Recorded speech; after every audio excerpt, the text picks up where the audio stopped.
For discussion. Representative Perruso. In support with reservations. Please proceed. My district, which includes Wahiawa, Whitmore Village, and Launani Valley, is, by contrast, a working class community. The poverty rate for my community is 40% higher than the state's average.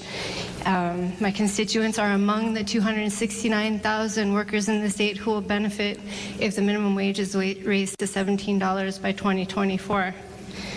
They're among the 1 in every 4 households who is about 3 paychecks or less away from being homeless.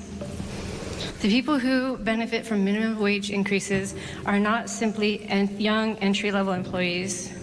They're people in my community working 2 or 3 jobs just to pay their rent and feed their families. Raising the minimum wage to $17 an hour would give them an additional $14,000 a year, an amount that is far beyond any tax credit, as much as I appreciate the tax credits, could accomplish.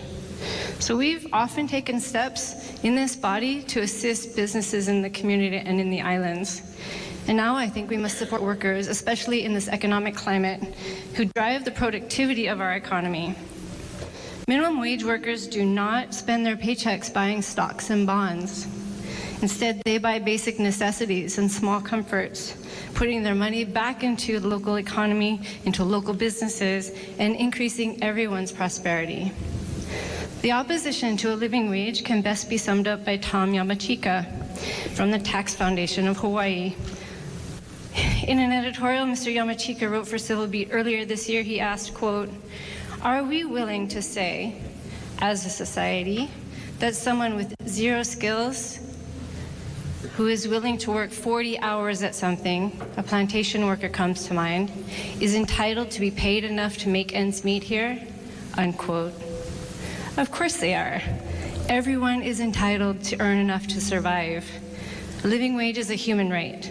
This year, let's put people's needs before corporate greed. Thank you.